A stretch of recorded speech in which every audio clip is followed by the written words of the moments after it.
오늘의 읽을 말씀은 창세기 11장부터 13장까지의 내용입니다. 저를 잠깐 주목해 주십시오. 창세기 1장부터 10장까지 내용을 간략하게 정리하면 1장에는 천지창조 6일간의 이야기가 담겨져 있습니다. 2장에서는 천지창조의 최고봉인 하나님의 형상대로 지음받은 인간 창조와 제7일 하나님의 안식, 그리고 최초의 가정 아담과 하와의 가정의 이야기가 창세기 2장입니다. 3장은 아담의 범죄, 아담과 하와가 하나님이 따먹지 말라고 말한 선악과를 따먹음으로 인해서 범죄하고 에덴 동산에서 쫓겨나는 이야기가 담겨져 있습니다. 아담과 하와가 왜 범죄했죠? 결정적으로 잘못된 원인이 뭐예요? 하나님께서는 이렇게 말씀하셨어요. 모든 나무의 열과 열매는 과실은 먹되 동산 중앙에 있는 선악을 알게 하는 나무의 열매는 먹지 말라. 먹는 날에는 정령 죽으리라. 그런데 뱀이 와서 이야기할 때 아담이 뭐라고 그래요? 하와가 뭐라고 그래요? 예? 이것을 먹는 날에는 죽을까 하노라. 하나님은 뭐라고요? 반드시 정령 죽으리라고 하는데 죽을까 하노라. 그렇게 말씀을 약간 변형시키죠. 그래서 그렇게 결국은 그것을 따먹게 되고 쫓겨나게 됩니다. 그 이후 아담과 하와 사이에 태어난 가인과 아벨의 첫 살인의 사건이 4장입니다. 그것은 사실 살인 이전에 하나님 앞에 드렸던 제사의 문제, 가인과 아벨의 제사로 인해서 아벨은 믿음으로 하나님 앞에 제사를 드렸고 가인은 그렇지 않았다. 히브리서 11장에 보게 되면 믿음으로 아벨은 가인보다 더 나은 제사를 하나님께 드림으로 의를, 하나님께서 그를 의롭게 여기셨다, 이렇게 말씀하고 있습니다. 제물의 차이보다는 중요한 믿음으로 드렸냐, 양의 첫 새끼를 드림과 곡식 중에서 드린 것의 차이가 있다고 말씀을 드렸습니다. 5장은 이러한 아담 이후에 가인과 아벨이 아닌 셋이라고 하는 아담의 족보가 셋으로 이어지는 셋의 후예 가운데서 가장 하나님 앞에 은혜를 받고 경건한 삶을 살았던 사람, 창세기 6장에 노아의 이야기가 나옵니다. 온 땅에 죄악이 가득하고 하늘에까지 죄악이 관영하여 꽉 찼다는 거죠. 하나님께서 사람 지으셨음을 한탄하시고 홍수로 지면에 모든 생명의 기식이 있는 것들을 멸하려 할 때에 노아는 하나님의 은혜를 입음으로 하나님과 동행하고 안전한 삶, 완전한 삶, 또 의로운 사람으로 삶을 살아 구원받는 노아의 방주 이야기. 7장에는 홍수가 가득 차서 창세기 7장 6절 홍수가 일어날 때 노아가 600세 되었더라, 이렇게 되어서 600세 되던 해 1월 27일에 비가 오기 시작했던 이야기가 그곳에 담겨져 있습니다. 그리고 물은 점점 줄어드는 이야기가 8장이고 까마귀를 내보냈지만 까마귀는 돌아오지 않았고 비둘기는 내보냈는데 그냥 돌아왔고 일주일 뒤에 내보냈더니 세입하기를, 그 다음에 일주일 뒤에 내보냈더니 다시 돌아오지 아니하여 물이 빠진 것을 알고 그들이 뚜껑을 열고 방주의 뚜껑을 열고 밖으로 나오고 그 이후에 모든 짐승들을 내어서 하나님께서는 이러한 노아, 방주에서 나온 노아가 하나님 앞에 단을 쌓고 여호와 이름을 부르게 될 때 그들에게 복을 주십니다. 그 복 주신 내용이 창세기 1장 28절 이하에 하나님께서 아담에게 내리셨던 복과 똑같은 복을 주세요. 너희는 생육하고 번성하고 땅에 충만하고 땅을 정복하고 땅을 다스리라. 소위 문화 명령, culture mandate라고 해서 5개의 명령을 내려서 그것을 그대로 수행하는데 노아에게 똑같은 말씀을 3가지를, 너는 생육하고 번성하고 땅을 충만해라, 땅에 가득해라. 그런데 11장, 오늘 이어지는 11장에 보게 되면 10장에서는 노아의 족보가 나옵니다. 노아의 족보가 나오고 노아의 족보 가운데 맨 마지막 부분, 10장 맨 마지막 부분에 나오는 이야기가 어떻게 노아의 족보 가운데서 아브라함이 태어나게 되는가. 그리고 11장에 바벨탑 이야기가 나옵니다. 바벨탑. 이 바벨탑 이야기는 하나님께서 명령하신 그 명령의 절대적인 순종보다 완전히 떠나가 있는 그런 모습이 그것에 나타납니다. 사람들이 벽돌을 만들어서 견고하게 하고 성과 대를 쌓아, 우리 개역 성경에는 대라고 되어 있고 개역 개정판에는 탑을 쌓아서 탑 꼭대기를 하늘에까지 닿게 하겠다. 성과 성읍과 탑을 건설하여 그 탑 꼭대기를 하늘에 닿게 하겠다. 하늘에 닿을 수 없다는 것을 그들은 모르죠. 그리고 하늘에 닿겠다고, 하늘까지 높아지겠다고. 근데 성경에 하나님이 용서하지 않는 것 가운데 아주 결정적인 한 가지가 우상숭배와 교만이라는 것입니다. 근데 최초의 이 사람들이 그런 일을, 좀 속된 표현으로 말하면 하루 강아지 범무수인 줄 모르고 다니다는 거예요. 하나님 앞에 하늘 높은 줄 모르고 하늘까지 닿겠다고 그렇게 이야기하시는데, 그 다음 보면 하나님께서 내려오사 그들의 대꼭대기를 하늘에 닿게 하겠다는데 하나님은 내려오세요. 사람이 아무리 높이 쌓아도 하나님은 위에서 내려오시는 분입니다. 하나님은 절대 높은 분입니다. 그들이 대를 쌓을 때, 탑을 쌓을 때 갖는 마음은 우리가 이 대를 쌓아서 하늘에 닿게 하여 그 다음에 우리의 이름을 내자. 우리의 이름을 내자. 인간의 창조 목적은 하나님의 명성을 높이기 위하여 만들었는데, 이 바벨탑을 쌓는 신할 평지에 바벨탑을 쌓는 사람들은 우리의 이름을 높여내자고 생각하는 겁니다. 우리가 무슨 일을 하여도 하나님의 이름과 하나님의 존귀하심을 드러내야 된다고 동의하시면 아멘. 근데 내가 높아지겠다, 내가 뭔가 내 이름을 남겨놓겠다. 사람들은 자기 이름을 높이려고 굉장히 해서 자기 이름을 남기려고. 그래서 저 알프스산 꼭대기도 가보면요, 한국 사람들이 낙서를 정말 많이 했어요. 근데 한국 사람만 해놓은 게 아니에요. 세계 각지의 사람들이 다 해놨어요. 세계 각지. 근데 거기에 빠짐없이 꼭 나타난 게 뭐냐, 한글들이 거기 가면 숲이 많이 있어요. 예, 숲이. 설악산 꼭대기에도 가보면 이름을 새겨놨죠. 저도 이런 걸 잘 몰랐을 때, 학교 다닐 때, 고등학교 다닐 때 설악산에 가서 바위에다가 내 이름을 새겨야지, 그리고 이렇게 딱딱딱 때렸던 무지몽매한 시절이 있었습니다. 근데 사람은 누구나 그런 마음들이 있어요. 근데 하나님은 내려오십니다. 다윗은요, 사무엘상 17장에 보게 되면, 16장 17장에 보게 되면 다윗이 형들이 전쟁터에 나가 있을 때 다윗이 아버지의 신분을 받고 너의 형들이 잘 있는가 한번 가보라고 그러지 않습니까?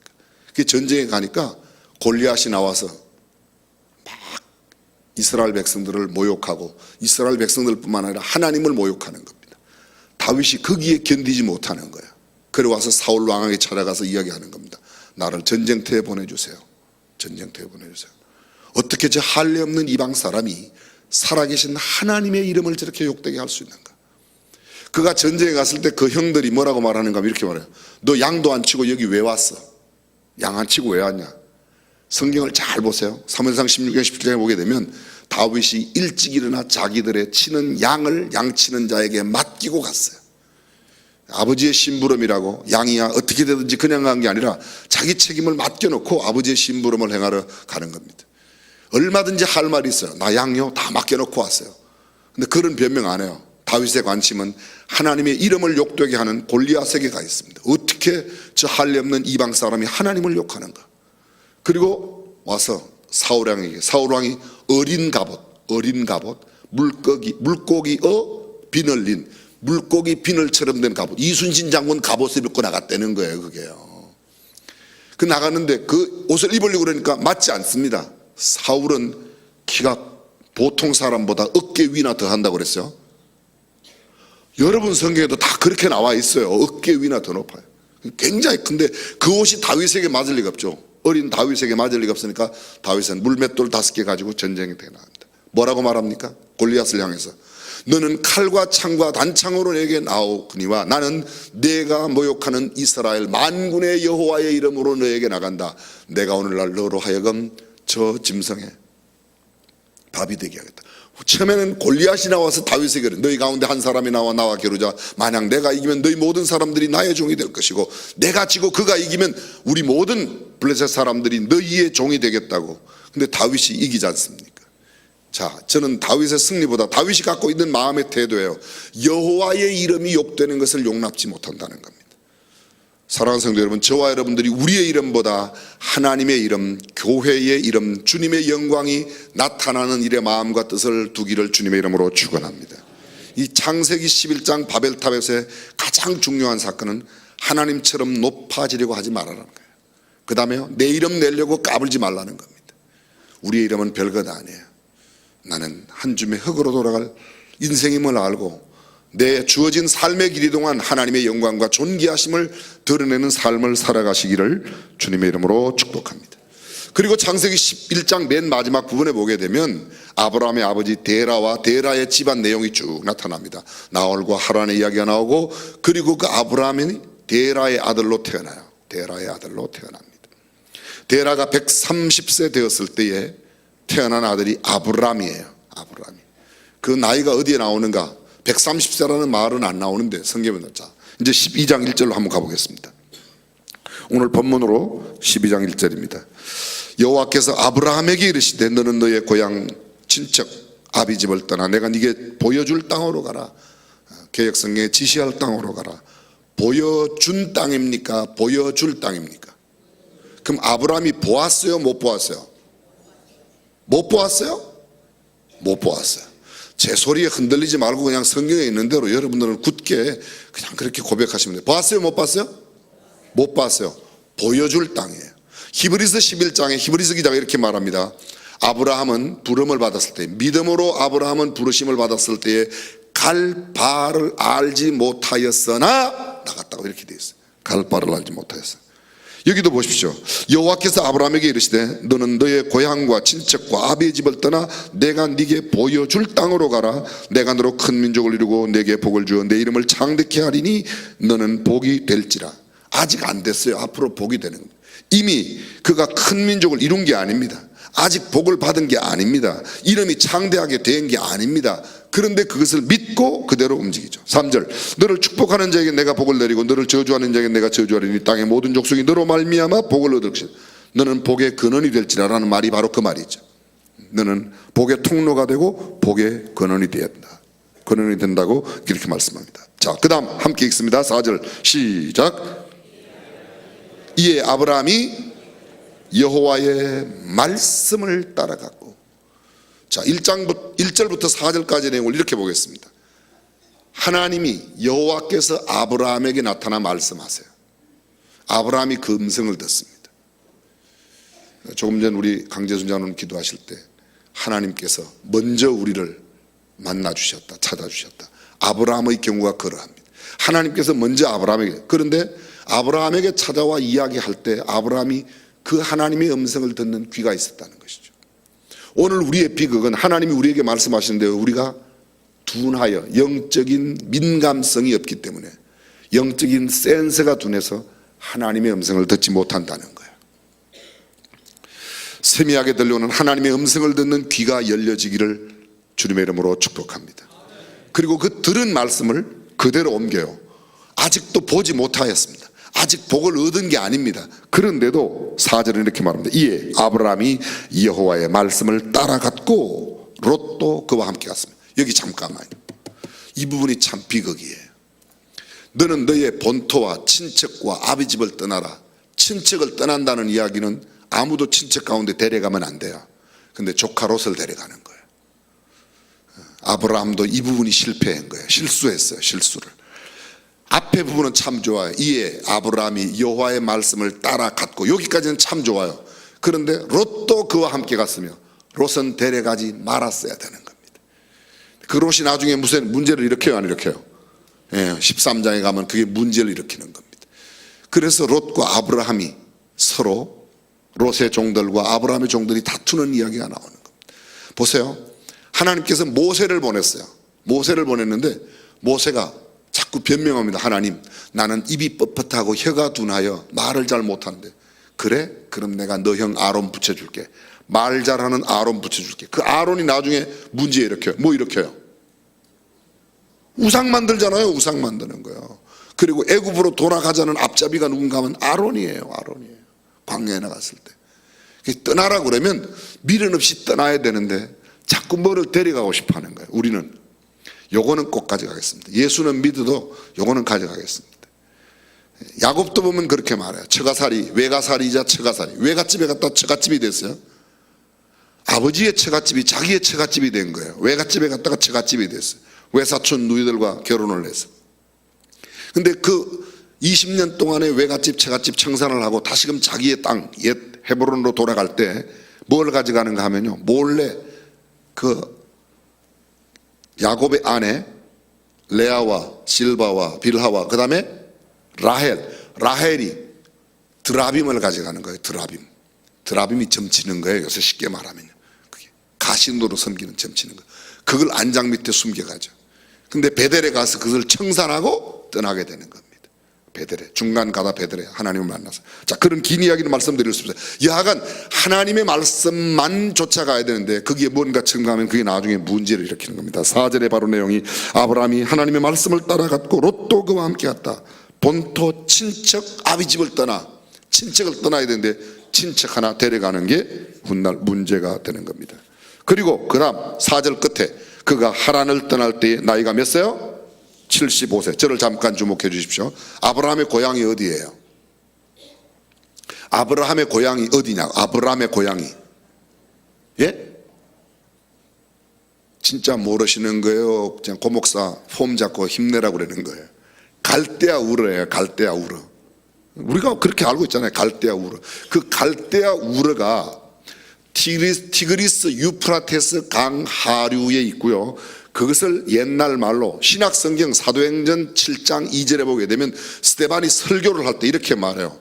우리 조상 아브라함이 메소포타미아에 있었을 때에, 하란에 있기 전 메소포타미아에, 그러면 하란을 떠날 때가 75세고 하란에 있기 전은 어디에 있었어요? 갈대아 우르에 있었어요. 그 갈대아 우르가 뭐예요? 메소포타미아예요. 인류의 4대 문명의 발상지 또는 뭐 4대 내지는 7대 문명의 발상지라고 말할 때 티그리스 유프라테스 강, 메소포타미아, 황하강, 그 다음에 나일강 이렇게 쭉 이야기하죠. 학교에서 그는 옛날 그렇게 배우셨지 않습니까? 바로 이 티그리스 유프라테스 강 하류가 메소포타미아이고 메소포타미아가 갈대아 문명, 소위 바벨론 문명의 발상지예요. 바벨이, 우리가 조금 전에 바벨탑 이야기하는데 바벨론 하나님께서 흩으셨다. 그게 바벨이에요. 그 바벨론, 신할 평지의 바벨이 있던 그곳에 성을 건축한 게 그게 바벨론이고 그 바벨론에 세운 나라가 바빌로니아예요. 그게 훗날 느부갓네살 왕 함무라비 법전에 할 때 함무라비가 바로 그 바벨론 왕조의 주전 한 20세기 18, 9세기 때, 지금부터 약 한 3,900년 전 그때 그곳에 함무라비가 살았던 거예요. 그런 이야기가 쭉 연결되어져 있는 거죠. 그렇게 돼 있어서 그 바벨론은, 근데 바로 그 바벨론에 살 때에, 바벨론 저 구약에 있는 말로 갈대아 우르에 살 때에 하나님께서 아브라함을 불러내셨습니다.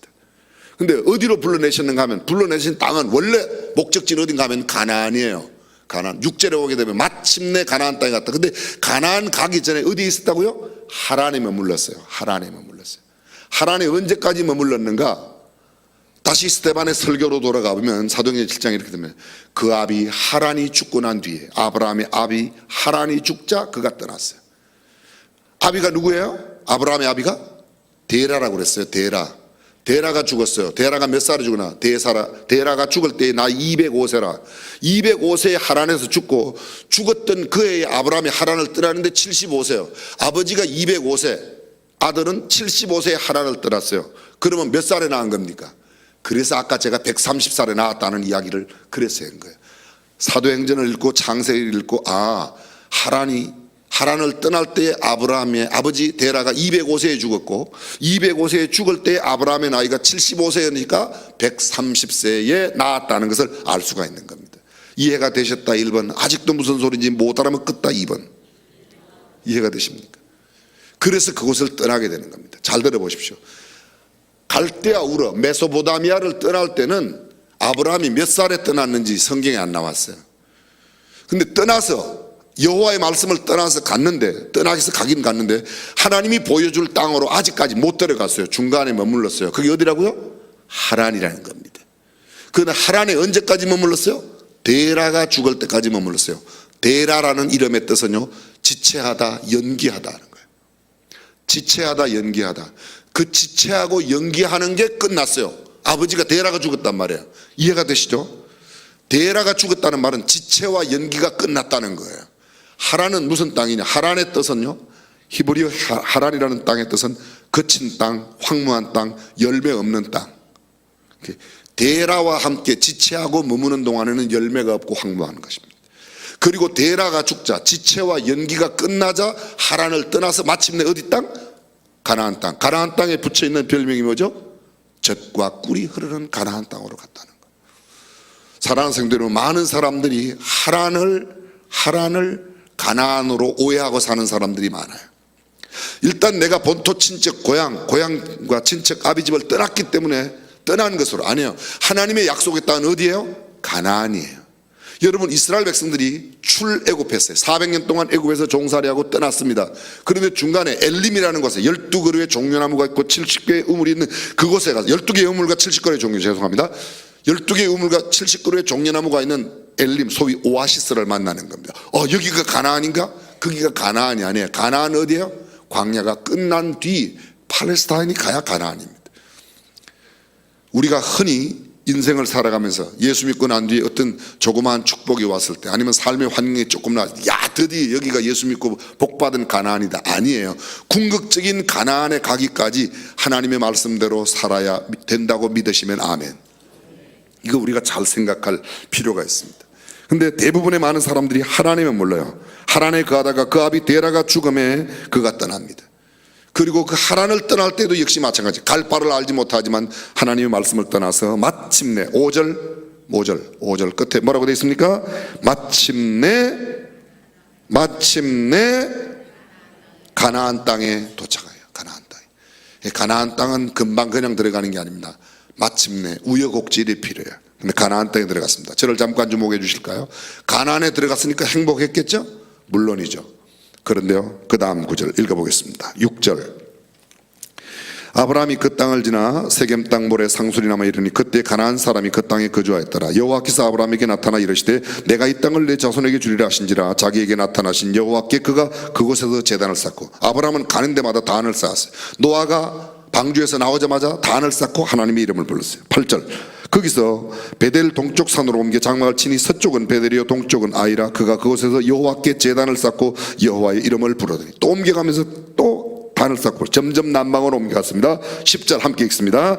그 땅에 기근이 들었으므로 아브라함이 애굽에 거류하려고 거리로 내려갔으니 이는 그 땅에 기근이 심하였습니다. 그 땅에 기근이 왔는데 그 땅에 기근이 심하였다, 이렇게 말합니다. 여기가 어느 땅이에요? 가나안 땅이에요. 하나님께서 이렇게 말씀하세요. 이 땅을 내가 너와 네 자손에게 줄 거야. 근데 그 땅이 무슨 땅이에요? 가나안 땅이고, 그 땅에 뭐가 왔어요? 기근이 왔어요. 자, 저를 보십시오. 주목해 주십시오. 하나님의 약속의 땅도 기근이 온다는 걸 알아야 돼요. 기근이 온다는 걸. 우리는 흔히 생각하기를 하나님의 약속의 땅은 문제가 없는 줄로 알아요. 하나님의 말씀만 따라가면 다 축복만 있는 줄로 알아요. 궁극적으로는 축복이에요. 그러나 그 과정은, 제가 엘리야 이야기를 참 많이 했어요. 엘리 이야기를. 디셉 사람 엘리야, 여호와의 말씀을 따라서 그가 그곳 떠나게 됩니다. 그리고 어디로 가요? 그릿 시냇가로 가라. 그릿 시냇가에 가서 얼마 지났더니 그 그릿 시냇가가 물이 마르잖아요. 근데 떡을 주는 까마귀로 인해서 배불리 먹지만 그것도 그릿 시냇가를 또 떠나서 가라고 그래요. 어디로 가요? 사렙다 땅으로 갑니다. 그곳에 가서 만난 사람이 부자 만났죠? 마지막 떡 먹고 죽겠다는 과부 만난 겁니다. 하나님이 만나려면 부자 과부를 만나지 왜 그런 걸 만나게 하는지 모르겠어요. 그런데 하나님의 인도하심이 그럴 수 있다는 거예요. 여러분, 우리가 늘 말씀드리지만 예수께서 40일 동안 금식하시고 성령에게 이끌려 광야로 나아가 거기서 금식하고 기도하셨어요. 거기에서 뭐예요? 시험하는 자 마귀를 만났어요. 성령에게 이끌려 나아간 그 장소가 마귀에게 시험받는 장소예요. 이렇게 말하면 안 돼요. 그러니까요, 어떤 사람이 시험을 당했다, 환난을 당했다, 저 사람 하나님 앞에 시험 당하나 봐. 궁극적으로 그 말이 틀린 말은 아니지만 잘 들어보세요. 성령에게 이끌려 갔어요. 성령에게 이끌려. 그런데 그곳이 뭐예요? 시험 받는 장소예요. 그곳이 어떤 장소예요? 물이 마르는 그릿 시냇가고 사렙다의 과부의 마지막 나무 주워다가 남아있는 기름병에 기름 마지막, 가루 마지막 구워 먹고 그 아들하고 죽겠다는 그런 사람 만나는 겁니다. 하나님의 인도하심. 그러나 성경은 누가복음 4장 25절에 보게 되면 이렇게 말씀하세요. 그때에, 엘리야 때에 그 땅에 수많은 과부가 있었지만 하나님의 사람 엘리야를 만난 과부는 사렙다의 과부라고. 하나님은 그에게 인도하셔서 그 가정에 놀라운 기적을 베푸시는 기적을 나타내신 줄로 믿습니다. 어려움을 만날 수 있어요. 그러나 그 어려움이 전부는 아니에요. 반드시 하나님은 우리로 하여금 승리케 하시는 줄로 믿습니다. 가나안 땅에도요 기근이 있어요. 가나안 땅에도. 이게 기근은 저주다 이렇게 말하는 게 아닙니다. 어떤 기근은 저주일 수 있어요. 어떤 질병과 아픔과 고통은 하나님께 징계를 받음으로 그럴 수 있어요. 그러나 성령의 인도함을 받는데도 시험을 받을 수가 있고, 하나님의 음성을 듣고 떠나는데도 그릿 시냇가처럼 마른 물이 마르고 가뭄이 올 수 있습니다. 그래서 쉽게 내가 시험 당했을 때는 영적인 훈련이고 다른 사람이 시험 당하면 저주를 받아 그렇고 그런 식으로 말하는 것은 올바르지 않아요. 그래서 영적인 정확한 분별력이 필요하고 오늘 내게 주어진 상황이 어떤 하나님의 승리와 경륜이 있는가를 깨닫는 저와 여러분들이 될 수 있기를 주님의 이름으로 축원합니다. 그렇습니다. 기근이 심했습니다. 기근이 심하자 하나님은 이렇게 말했거든요. 아브라함, 이 땅을 내가 너와 너의 자손에게 줄 거야. 그런데 기근이 심하니까 아브라함이 애굽으로 내려가는 겁니다. 개역 성경에는 잠깐 우거하러 내려갔다고, 우거라는 단어가 잠깐 산다는 거야. 근데 여기 보면 개역 개정판에는 기근이 들었으므로 아브라함이 애굽에 거류하려고 애굽으로 내려갔어요. 요새 말로 말하면 이민을 간 거예요.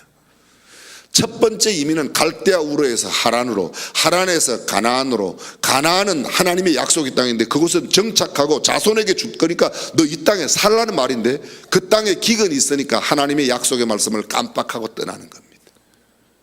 우리가 그럴 때가 있어요.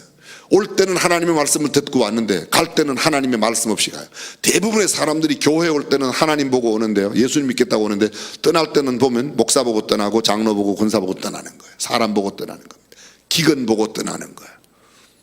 그러나 기근이 있더라도 하나님의 약속의 땅이면 그곳에 머물러 있어야 될 줄로 믿습니다. 우리가 기억해야 될 게 이거예요. 그 다음 말씀은 다음 시간에, 제가 말을 못해가지고 거기까지밖에 못하겠어요. 13장은 이제 다음에 또 하겠습니다. 기도하겠습니다.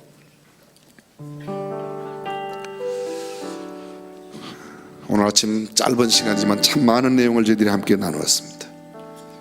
이것만은 꼭 기억해 주셨으면 좋겠습니다. 하늘에까지 높아져서는 되지 않겠다. 우리의 이름을 내려고 탑을 쌓고 대를 쌓고 벽돌을 굽는 일은 하지 말아야 되겠다. 우리가 만약 벽돌을 구해야 된다면, 대를 쌓아야 된다면 하나님의 영광을 높이 드러내는 일을 감당하겠다고 그렇게 다지면 좋겠습니다. 바벨론은 훗날 멸망되게 됩니다. 그게 바벨탑이 있었던 그곳이에요. 갈대아 우르에 살았던 아브라함을 하나님이 불러내십니다. 어쩌면 오늘도 주님은 우리를 부르고 계시는지 모르는데 우리가 둔감하여 하나님의 음성을 듣지 못한다면 이 아침에 조용히, 오늘은 좀 큰 소리 내지 말고 하나님, 새벽에 들려오는 주의 음성을 듣는 귀를 저에게 주십시오. 그리고 주님의 말씀이면 하나님은 멀지 아니하고 말씀이 인도하는 그곳까지, 약속의 땅 가나안까지, 그리고 그 가나안에 비록 가뭄이 들고 기근이 들더라도 그 땅만큼은 내가 꼭 지키겠습니다. 사람들이 너무 얇아요. 너무 가벼워요. 조금만 어려운 환경이 생겨도 떠날까 옮길까 별 생각을 다 하죠. 심지를 견고하게 하고 하나님의 부르신 그 땅에 신앙의 뿌리를 깊이 내려 큰 믿음의 나무가 되고 하나님의 영광을 드러내는 우리가 되었으면 좋겠습니다. 하나님, 제가 그렇게 하겠습니다. 말씀대로, 말씀이 가는 곳까지, 말씀이 머무는 곳에 가고 또 멈추겠습니다.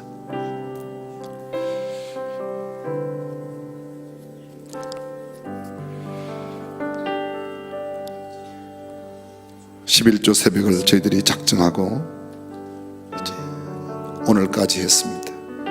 그러나 할 수만 있다면 내일도 모레도 계속 하셨으면 좋겠고, 또 그렇지 못한 분들이라 할지라도 우리가 정한 시간만큼은 잘 지켰으면 좋겠습니다.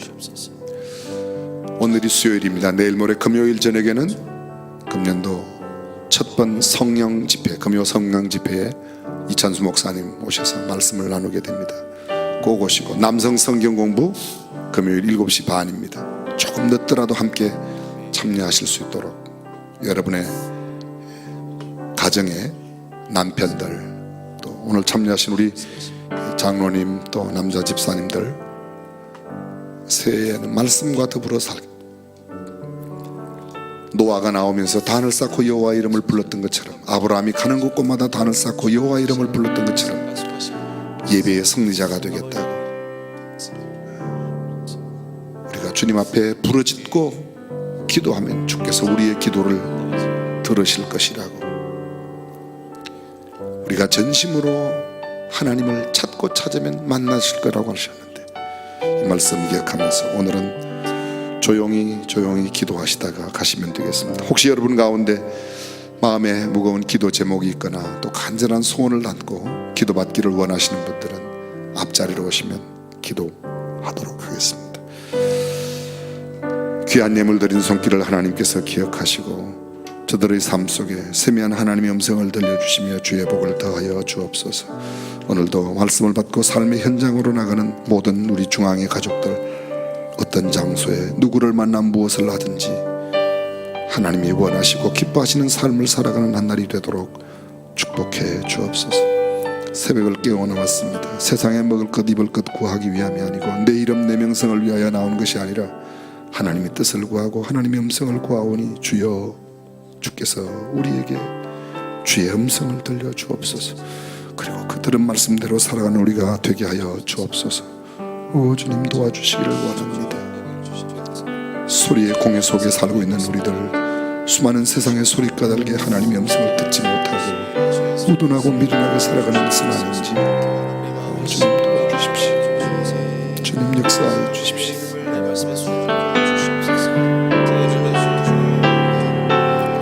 주님 도와주시기를 원합니다. 주의 권능과 능력으로 함께 해주십시오. 도와주시기를 원합니다. 말씀에 더하지도 덜하지도 말고 하나님의 말씀대로만 살아가는 우리가 되게 해주십시오. 그렇게 하겠습니다. 주님 도와주십시오. 주의 권능으로